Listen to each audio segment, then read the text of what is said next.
Okay, if you're tired of your kitchen looking like 50 Shades of Brown and it is ugly, unmotivating, dark, boring, basic, all of the negative things, and you just do not feel inspired in your kitchen, I'm going to show you how I did complete renter-friendly makeover on my cabinets that you can also do to give it more luxury, more brightness, and more inspiration. Let's get back into the intro of the video, but I just wanted to show you where we started from. Let's go.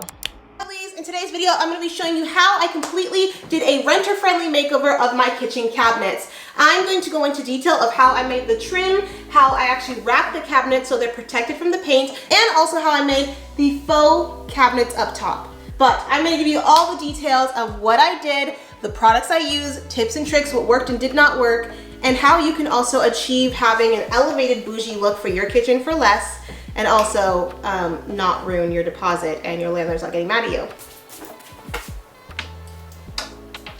So we're gonna start off by prepping the cabinets. We're gonna remove all of the knobs, give it a wipe down. We're gonna make sure everything is ready to go. What I like to do is actually put them in a Ziploc baggie and have them stored away. Make sure you label them. So the kitchen, you can put the address if you're gonna put them in like a tool box. If you don't have a specific section for it, then I'll put it up in a cabinet like this. We're going to remove the doors because what we're going to do is actually wrap them. I have construction paper actually to cover the grooves in the cabinets because I'm not really a fan of it. And I'm going to then put the vinyl over it and smooth it out just so I can start with a fresh new canvas, and also it's protecting the door. Now with this vinyl, I haven't actually used it before, so that's why I put the construction paper underneath it so it causes minimal damage if there's any residue left over. Usually there's not, but this is just to be safe and to protect it. So what I'm using is a flat edge. You can use a card or you can buy the smoother tool yourself and basically rub that along to make sure everything is smooth. Then you will cut out the edges and basically fold it similar to a present to try to make all the corners as even as possible. Number one, we will see how it looks once I put on the trim and put everything else on it. But this is what it's looking like so far. I'm gonna put this door back on for now and then move on to the next door.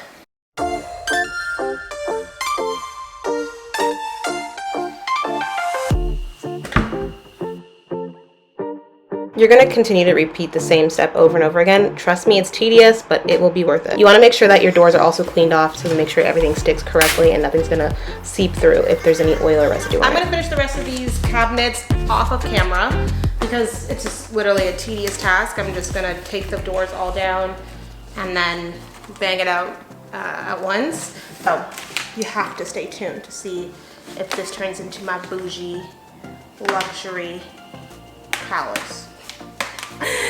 Now that I have all of them wrapped, what I'm going to do is put them all back on because it's going to be a tedious task and I just don't like mess and clutter. So I asked my boyfriend to help me because the upper cabinets were a lot more heavier because they're a bit more longer than the base cabinets. So he helped me make sure everything was sturdy as I reassembled them. So if you have a partner, it will be a lot quicker and easier, but if you don't, you can make it through because I continued girl bossing it to the rest of them.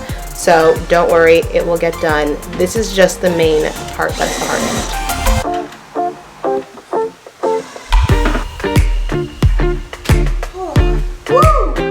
Going to put on this here. It's a shellac primer. Basically, if you're doing IKEA furniture or anything that's not like wood and you can't actually sand it, you want to make sure you have a good primer. So I'm going to be using this.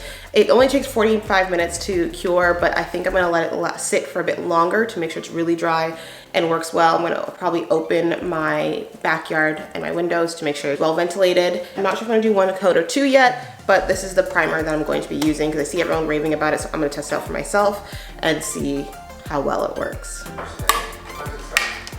Now I have mixed feelings about this primer now that I've used it. I think it works, but just not as great as everyone says it does because I decided to paint one room somewhere else in my house, you'll see a different video, without any primer, and then my kitchen with this one. I do notice paint has scuffed in my kitchen, but not as easily as the paint without it. So I do think it's worth putting on in a high traffic area. Paint will still come off or scuff here and there, but it's not going to be as frequent, I've noticed. So it's not as amazing a miracle as everyone talks about, but it is a good product. I'm going to use a tiny roller because it doesn't absorb as much paint, especially since right now I did make my own paint. They're in these cups right here.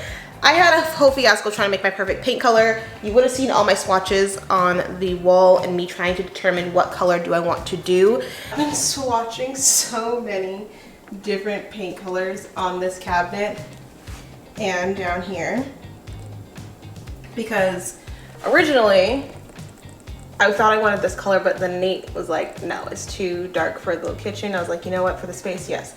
Then originally I wanted this color up here. I don't even think you guys can tell because there's so many other shades near it. I wanted this color. And that's close to this color, which is winter white, but it's too yellowy warm. It's too warm. It's almost like the primer. Went to the paint store, got paints and colors swatched, and then they made, I don't even know what shade they made here, but they made a shade that was supposed to be this color, which is basically, hold on, I'm trying to see where my hand is. Like right here and here. So it's like a warmish greeny gray. This color here is desert gray, which is basically close to the white color of the wall. So I was like, that's too close. But then that just shows like the difference in tone. They basically had to make so many different paint colors, and they mixed the sample size one wasn't the right color when they finally made it the large size. So I put the counter, like I put the cabinet thing there to see the color, and this is the color on here, and it literally looks the exact same as the primer, which I do not want. Like you can't even, like you can barely see a difference between the primer and that. So then I decided to mix a bunch of colors and things together, as I do, to try to get the perfect color. And we landed somewhere around here, which this still is too gray, I feel like. I like somewhere like here, a bit warmer. But I think I'm just gonna stick with this one and call it a day, and then paint again some other time because I cannot seem to get the color that I actually want. And that is super yellowy and like warmer, way warmer. So this here is the color where it looks super gray, but if I come here, it looks warm. So it's gray, but it still has a bit of the green and warmth in it. But if I look down here where it's by itself, it looks very gray. So it honestly depends on what light I'm looking at this color that looks different every corner.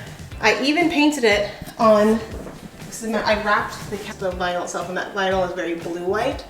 And now it looks similar to the freaking primer, where it looks yellow. So I have no clue what this color really is, because there it looks yellow. There it looks blue. Here it looks gray. There it looks slightly like a grayish. I don't know. I don't know. I don't know what color this kitchen is gonna be once I'm done.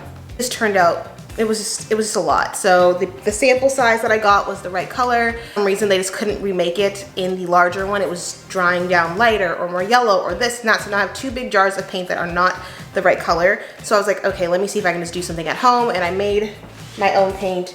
I just don't know how far this is actually gonna take me. So we're experimenting here, tiny roller, and we're going to cover all the cabinets as best as we can. I'm going to do the countertops afterwards, just so if I have any drips, it's not gonna land on my countertops, and I can just clean it up normally and, you know, protect them that way.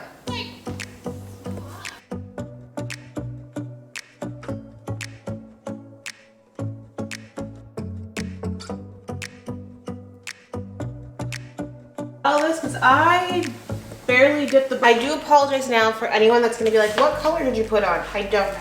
I made it up at this point. I made it up. I made it up last time, and I made it up this time. I feel like the paint stores just don't have the colors that I want and need. Can you even tell the difference? I promise it's different. Hold on. It's not as yellow as the primer, but I feel like you can't tell. Can you? No, you guys can't see a darn thing. I promise it's not the same color as the primer. The primer is so much more yellow. Painted white on white. Perfect. I don't know why I have such a fiasco and such a hard time trying to find the perfect paint color. When everything was done, I did love it, but in the moment, trying to find a white, the perfect white, is so hard. So basically, I'm going to be installing these on top of the doors to give them the look that I really want. I think this will actually pull it in together, because if you just paint them white and cover the style that was already on the door, then like it's just a plain shaker style door.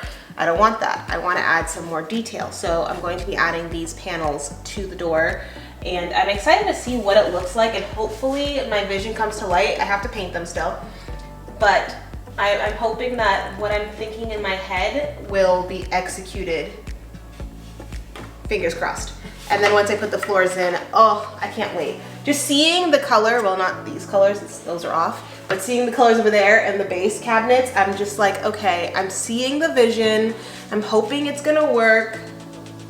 We will see once everything's put together, but I am excited to see like what it's gonna be like. So I wish I did this when I first started doing the kitchen with the trim, is I made the boxes ahead of time and then stuck them on. So this is something I did after the fact, but before then I painted them all, made sure they were all ready, did 2 coats of that, made sure it all matched the cabinets. Once it was dry, I did the caulking and set it so then it was ready to go. But before then, what I did was I had them already all laid out, and they all were numbered, so I knew which pieces go with what. So that's what I'm looking here for, is the matching numbers, so I know these 2 are cut at the same angle. And then I was separately sticking them on. I did try different methods to stick them to the cabinet doors.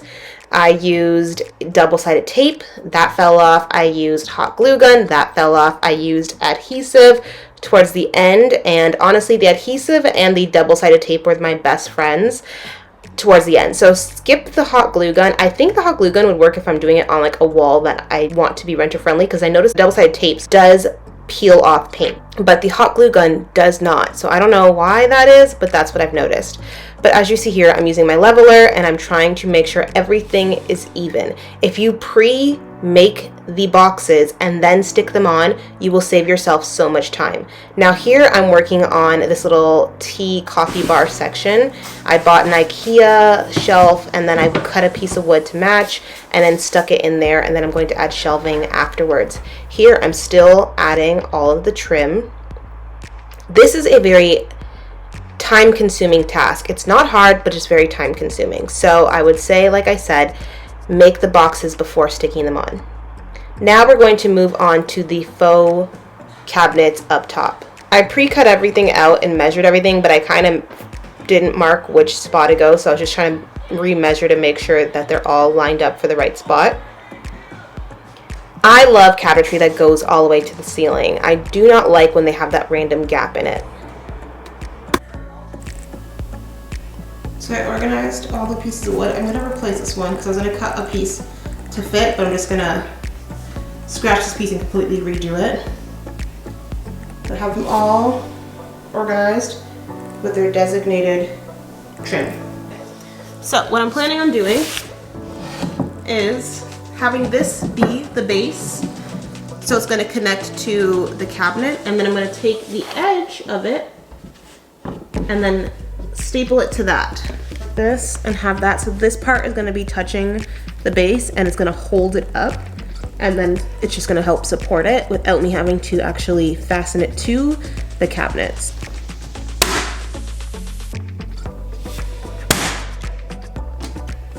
After I used my staple gun, I decided to go in and reinforce it with some longer nails to make sure it's not going to wobble and it'll be sturdy, because it is going to be sitting up top on the cabinet.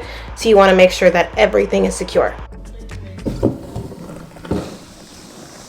It will just sit like this on top. See what I mean? This one's up there. It's like that, but you won't have to worry about it falling. And you don't have to actually drill into the cabinet. You just plop that on top. And then I put my trim on top.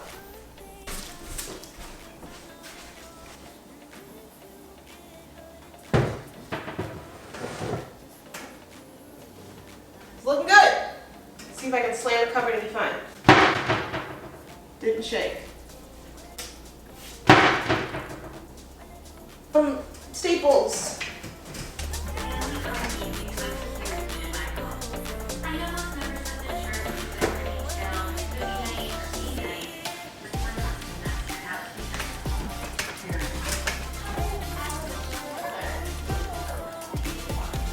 And now I'm going to show you what it looks like now that we put all the trim up, all the counters and everything is done. This is how it looks. I love how it turned out. I think it looks so bright, so beautiful, kind of enchanting, and just kind of more bougie and upscale. I love the luxe look, and I love my little tea bar in the corner, but if you want to figure out all that, just check out the full video. I'm so excited to continue doing this and adding the bar stools, doing the floors. I cannot wait till it all comes together.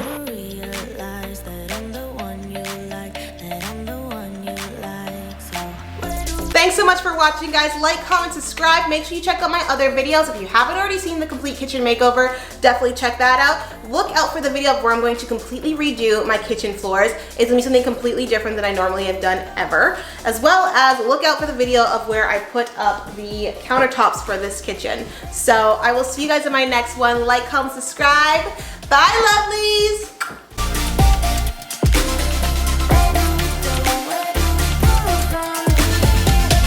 Baby, I've been busy.